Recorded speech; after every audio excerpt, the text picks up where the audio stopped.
Capítulo 7. En los 4 departamentos costeros. El ejército cuidará de la seguridad de los bienes abandonados en la medida de lo posible y el límite de sus otras misiones. El gobierno confirma que el presidente de la República dirigirá un solemne llamamiento a la nación esta noche a las 12. Los que comprendían francés bajaron el sonido de los transistores y tradujeron el comunicado para sus compatriotas hacinados. Jamás la cueva había parecido tan poblada como aquella noche. Se alojaban en ella los trabajadores negros de los servicios de limpieza de la circunscripción norte de París. A 8 por catre, en 2 niveles, sentados con las piernas colgando, codo con codo, ello representaba una densidad, una fuerza de la que tomaban conciencia por primera vez. Fenómeno extraño en aquellos volubles, nadie aventuró comentarios, ni siquiera los pocos blancos unidos a aquella masa negra, entre los cuales figuraban un cura basurero y un contumaz militante en quebrantamiento de destierro. Todos se esforzaban en pensar. Cuando se vive en el fondo de una cueva perdida en una ciudad desconocida y no se sale de ella sino al amanecer para vaciar cubos de basura en calles anónimas y desiertas, no es fácil imaginar las vertiginosas dimensiones de un acontecimiento increíble. Y si desembarcan sin que les casquen, también saldréis de vuestros nidos de ratas, dijo uno de ellos, a quien llamaban el decano porque llevaba mucho tiempo viviendo en Francia. Hubo un prolongado murmullo que no era una respuesta. Ninguno de aquellos cerebros malnutridos funcionaba bastante deprisa para concebir una coordinación posible de los sucesos. Sencillamente, acontecía en ellos algo potente e informe que alcanzaba lo sagrado. Desde el fondo oscuro de un catre, preguntó una voz profunda. El pueblo de las ratas, dijo entonces el cura basurero, se numerará a la luz del cielo, como un inmenso bosque, crecido de repente en la oscuridad. Esto lo comprendían mejor y el murmullo se hizo aprobatorio. Luego se dispusieron a aguardar. Esperaron igualmente aquella noche los basureros, barrenderos y poseros de todos los centros del Gran París, los mozos de sala y manipuladoras de chatas en todos los hospitales, los lavaplatos de las cantinas proletarias, los peones de Villancourt, de Javel, de Saint-Denis y de otras partes, los jornaleros derrengados del gas y de la electricidad, los condenados de las industrias tóxicas, los abastecedores de máquinas, los trogloditas del metro, cangrejos negros de pinzas perforadoras, los obreros hediondos de las tareas malsanas y muchos más, representantes de 100 oficios esenciales escapados de las manos blandengues de los franceses. A lo que procedía a añadir los tuberculosos de los sanatorios y los sifilíticos de los servicios venéreos, en total algunos cientos de miles de negros y musulmanes, inexplicablemente transparentes a los ojos de los avestruces parisienses y de quienes nadie sospechaba ya el número desde que las autoridades falseaban las estadísticas. Temerosas de romper el equilibrio de la capital sonámbula despertándose bruscamente. París no era Nueva York. Vivían ignorados por todos, incluso aterrorizados, sumidos en el infortunio, habitando en lo más hondo de los sótanos o hacinados en buhardillas. Reclusos voluntarios en calles insalubres donde las fachadas inmundas albergaban guetos tan ignorados por la población como en su tiempo Ravensbrück y Dachau por los alemanes. Tan solo entre los musulmanes la apreciación de la inverosímil confrontación que se preparaba en las costas meridionales de Francia cobraba a veces formas reivindicativas.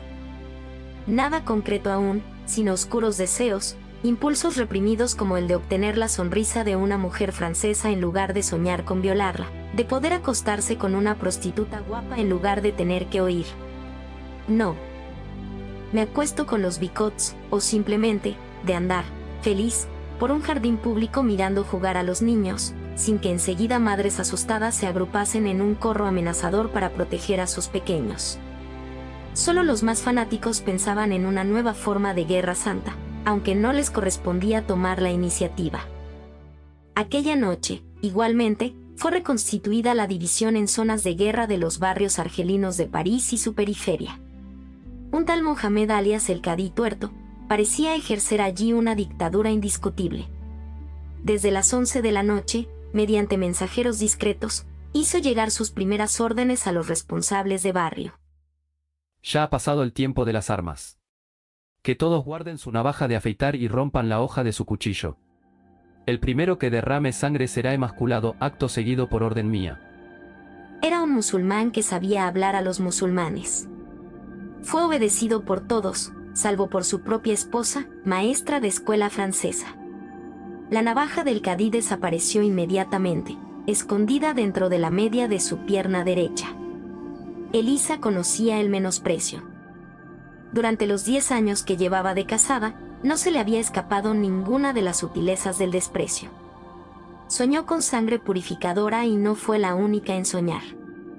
Entre el escaso millar de mujeres francesas casadas con musulmanes del gueto, muchas calcularon el precio del desprecio. A diferencia de entre las masas negras, en las filas musulmanas no se encontraban más occidentales que aquellas mujeres. El clan odiaba al extranjero amigo más aún que al enemigo, y si admitía a aquellas esposas cristianas, era porque las había devorado y le pertenecían, en sexo y alma, más aún que las francesas a sus maridos franceses. Otras, por último, medían muy claramente la partida que iba a jugarse el día siguiente. Habían cerrado sus postigos, atrancado sus puertas, corrido las cortinas de los dormitorios y las oficinas donde estaban reunidos, al acecho de noticias y aguardando, a su vez, el discurso anunciado del presidente de la República. Estos eran los diplomáticos del tercer mundo y los estudiantes africanos, musulmanes y asiáticos. Desamparados, al borde del pavor, hasta habían dejado de telefonearse de una a otra embajada o de un domicilio al otro. No sentían siquiera ya la necesidad de ponerse de acuerdo, pues estaban completamente abrumados por el acontecimiento. Ellos eran los ricos, los líderes, las élites, los militantes privilegiados. Su comportamiento parecía tanto más extraño cuanto que durante los 50 días que había durado el dramático viaje de la flota a través de 2 océanos, fueron presa de una especie de delirio, multiplicando comunicados, ruedas de prensa, entrevistas, debates, reuniones, mientras la flota avanzaba, real e irreal, a un tiempo, constituyendo un fenómeno tan fuera de lo corriente, que se esperaba verlo para creerlo. Por fin fue divisada en Gibraltar. Y todos aquellos charlatanes callaron de golpe. Su entusiasmo se transformó en pánico, un pánico que, en el caso de muchos, estaba acompañado de un profundo odio. Estaban cerrados los bares antillanos, restaurantes chinos, dancings africanos, cafés árabes. Añadidas a los informes de los policías de guardia delante de las embajadas y de los confidentes estudiantes y obreros, todas aquellas comprobaciones convergentes disiparon las últimas dudas en el gabinete del prefecto de policía. La situación en París, a 800 kilómetros de la flota inmigrante, parecía tan preocupante como en la costa del Mediterráneo, en contacto con la invasión. Aquí como allí, el estado de emergencia se imponía, con todo el arsenal de las medidas precautorias mientras todavía se estaba a tiempo. Al pedir ponerse en comunicación con el ministro del Interior, en el Elíseo, al prefecto le dijeron que el Consejo seguía deliberando. Por lo que, 3/4 de hora antes del discurso anunciado, el gobierno no había dejado aún de dudar. El prefecto, a su vez, juzgó que ya solo le restaba aguardar.